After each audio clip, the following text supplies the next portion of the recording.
Bismillahirrahmanirrahim. Assalamualaikum warahmatullahi wabarakatuh. Kembali lagi di pembelajaran online Bahasa Indonesia bersama saya, Miss Nita Sulistiawati.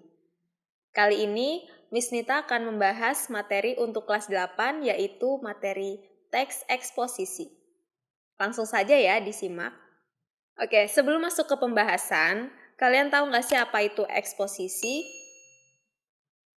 Kalian pasti sudah pernah mendengar kata eksposisi. Jadi, teks eksposisi adalah teks yang mengandung pengetahuan ataupun informasi yang digambarkan dalam bentuk yang singkat, padat, namun jelas.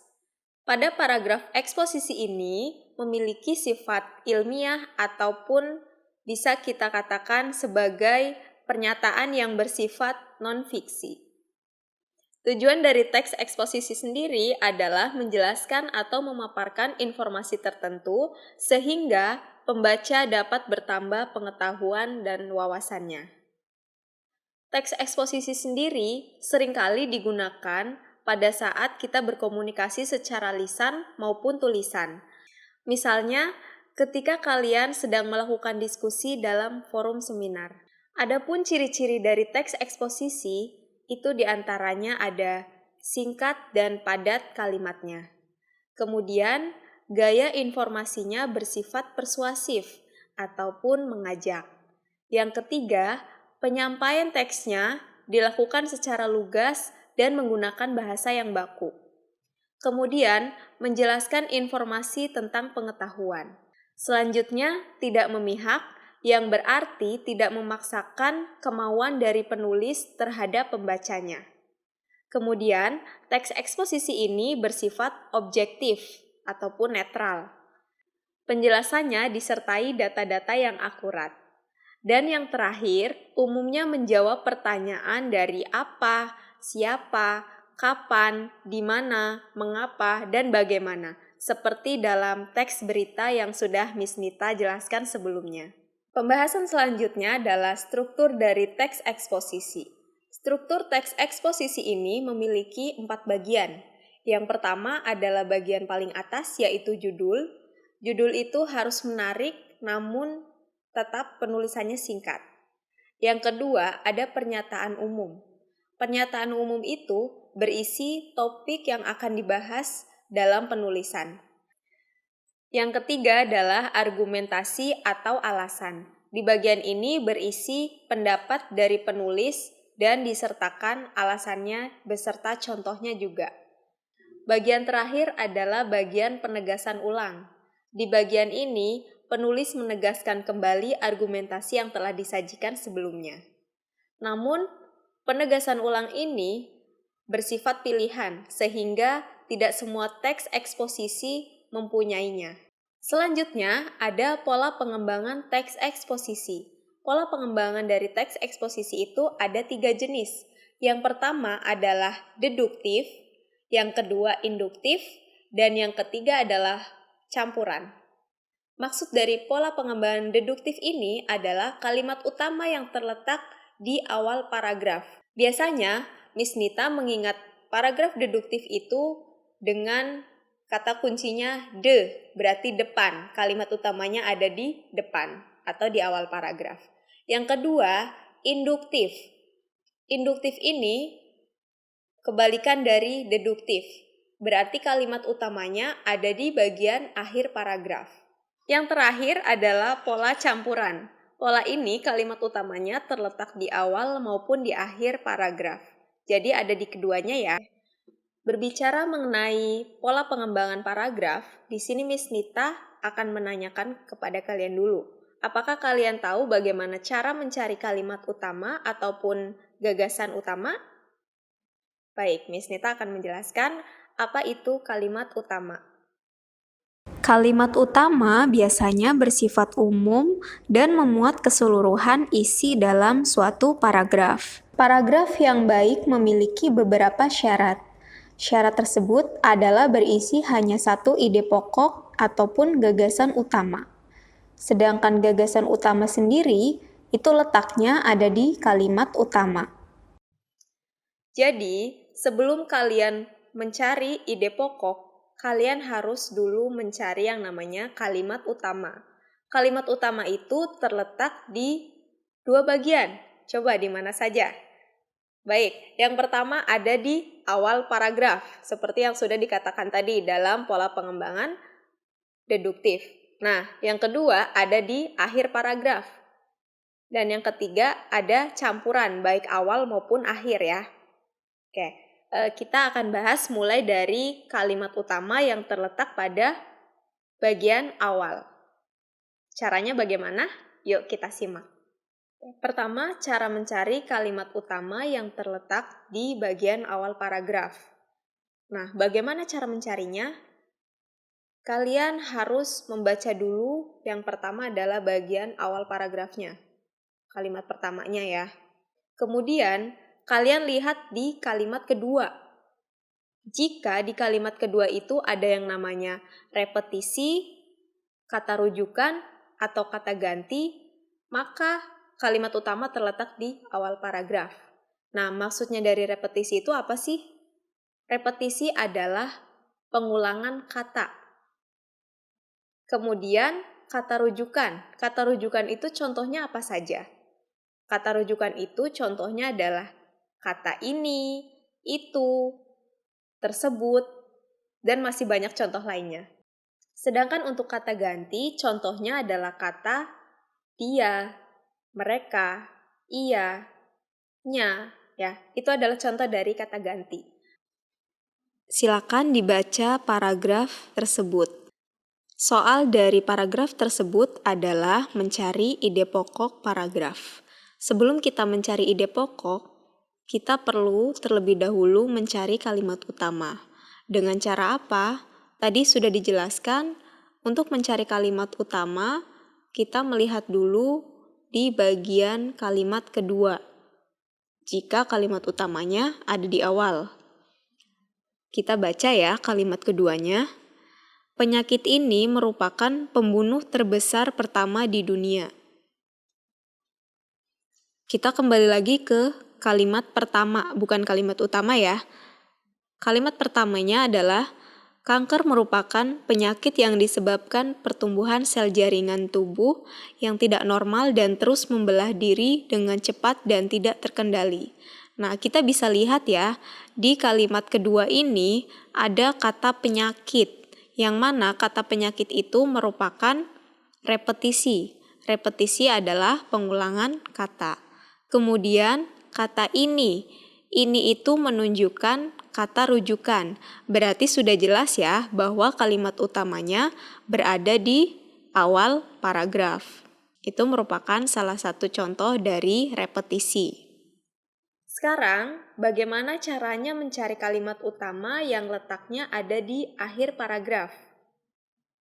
Kalian tinggal melihat bagian akhir dari kalimat tersebut atau di akhir paragraf ya, di kalimat paling akhir. Apakah di situ ada yang namanya kalimat simpulan?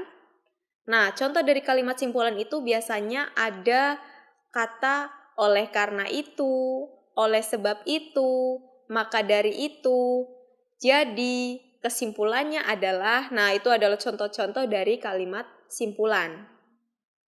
Untuk selanjutnya adalah paragraf yang kita cari untuk kalimat utama yang berada di akhir paragraf. Bisa dilihat dulu contoh soalnya. Kita harus ingat ya bahwa kalimat utama yang letaknya di akhir paragraf, maka kita harus melihat dulu di kalimat paling akhir. Jika ada kalimat simpulan, maka kalimat utama tersebut letaknya ada di akhir paragraf. Kita lihat ya di kalimat terakhir dari paragraf tersebut, ada di kalimat nomor 5. Oleh karena itu, sampah seharusnya diolah menjadi kompos. Nah, di sini sudah ada kalimat simpulan, yaitu oleh karena itu. Jadi, untuk kalimat utama ini letaknya ada di akhir paragraf. Nah, untuk kalimat utama campuran itu letaknya ada di bagian awal maupun akhir paragraf. Itu sama mencari ketika kalimat utama ada di awal maupun di akhir paragraf. Setelah kita menemukan kalimat utama, maka kita akan mudah untuk menemukan ide pokok atau mencari ide pokoknya. Dengan cara apa? Ide pokok itu dapat ditemukan secara eksplisit. Maksud dari eksplisit itu apa sih? Eksplisit itu adalah sama dengan tersurat. Ya, berarti sudah dituliskan di kalimat tersebut. Ada juga secara implisit. Implisit itu adalah kebalikannya, berarti secara tersirat atau kita memaknainya sendiri. Baik, pembahasan selanjutnya adalah cara menyimpulkan isi dari teks eksposisi. Teks eksposisi tentunya memiliki beberapa paragraf di dalamnya. Yang pertama yang kalian harus lakukan adalah memperhatikan judulnya terlebih dahulu. Yang kedua, kalian harus temukan gagasan utama atau ide pokok tadi yang sudah Miss jelaskan itu di setiap paragrafnya. Jadi setiap paragraf kalian harus menemukan ide pokok terlebih dahulu. Setelah itu, rangkai gagasan utama dari setiap paragraf tersebut.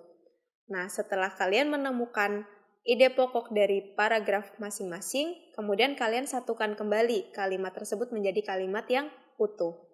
Nah, di situ kalian sudah bisa menyimpulkan isi dari teks eksposisi. Selanjutnya adalah unsur kebahasaan dari teks eksposisi. Yang pertama ada pronomina. Pronomina itu merupakan kata ganti. Nah, pronomina itu dibagi menjadi dua macam. Yang pertama ada pronomina persona dan yang kedua ada pronomina non-persona. Apa itu pronomina persona? Ini merupakan kata ganti orang. Nah, dari pronomina persona ini ada dua bagian. Yang pertama, persona tunggal, yang kedua, persona jamak. Kalau persona tunggal, contohnya adalah ia, dia, Anda, kamu, aku, saudara, dan masih banyak lainnya. Kemudian, untuk pronomina jamak, contohnya seperti kita, kami, kalian, mereka, hadirin, para tamu undangan. Nah, itu adalah contoh dari pronomina jamak. Kemudian, yang kedua ada pronomina non-persona. Pronomina non-persona adalah kata ganti bukan orang, yaitu pronomina penunjuk. Contohnya seperti ini, itu, dan lain-lain. Dan selanjutnya ada pronomina penanya. Contohnya seperti apa, mana, siapa, kapan, itu merupakan pronomina penanya. Yang kedua adalah konjungsi. Konjungsi merupakan kata penghubung. Ini selalu digunakan di setiap paragraf, baik paragraf eksposisi maupun paragraf yang lainnya. Yang ketiga adalah leksikal. Leksikal itu adalah jenis kata yang menunjukkan kata kerja, kata sifat, kata benda, dan kata keterangan. Selanjutnya ada jenis-jenis dari teks eksposisi. Di antaranya adalah yang pertama, eksposisi definisi. Itu merupakan paragraf eksposisi yang memaparkan definisi suatu topik tertentu. Yang kedua, eksposisi proses, yaitu langkah-langkah atau cara-cara untuk melakukan sesuatu dari awal hingga akhir. Eksposisi proses ini, salah satu contohnya adalah teks prosedur. Kemudian, eksposisi ilustrasi. Ini merupakan teks yang memaparkan informasi atau penjelasan tertentu dengan caranya memberikan gambaran yang sederhana mengenai suatu topik. Selanjutnya, ada eksposisi laporan. Eksposisi laporan adalah paragraf eksposisi yang mengemukakan laporan dari sebuah berita atau penelitian tertentu. Selanjutnya, eksposisi perbandingan, yaitu eksposisi yang gagasan utamanya disajikan dengan cara membandingkan dengan yang lainnya. Selanjutnya, eksposisi pertentangan, yaitu berisi tentang hal pertentangan akan suatu hal dengan hal lainnya. Yang terakhir adalah eksposisi berita. Jenis teks ini isinya menyampaikan informasi, suatu peristiwa ataupun kejadian. Jenis teks ini seperti banyak ditemukan dalam surat kabar ataupun koran. Pembahasan terakhir adalah langkah-langkah menyusun teks eksposisi. Yang pertama, kita harus memilih dan menentukan topik yang akan ditulis. Usahakan memilih dan menentukan topik yang benar-benar dikuasai agar tidak kehabisan bahan untuk mengembangkannya menjadi sebuah teks yang utuh. Yang kedua, menentukan tujuan dari penulisan. Dengan tujuan yang jelas, kamu dapat menentukan arah gagasan yang hendak kamu tuliskan agar tidak menyimpang dan tepat sasaran. Yang ketiga, mengumpulkan data untuk mendukung argumen. Data baik berupa fakta, contoh, bukti, atau pendapat pakar perlu dikumpulkan sebanyak mungkin, agar tulisan karyamu benar-benar dapat dipertanggungjawabkan kebenarannya. Yang keempat, mulailah menyusun kerangka tulisan. Kerangka tulisan dimaksudkan dalam acuan pengembangan ide sehingga tulisan tidak menyimpang dari kerangka yang telah disusun. Yang kelima, membahas masalah dengan mengembangkan kerangka karangan. Yang keenam adalah membuat simpulan. Dari membuat simpulan ini, rumuskan simpulan sebagai penegasan ulang terhadap hal yang dibahas. Itulah langkah-langkah menyusun teks eksposisi. Demikian penjelasan dari Miss Nita, semoga bermanfaat dan ditunggu video selanjutnya ya. Terima kasih yang sudah menyimak. Jangan lupa dibagikan ke berbagai sosmed kalian. Wassalamualaikum warahmatullahi wabarakatuh.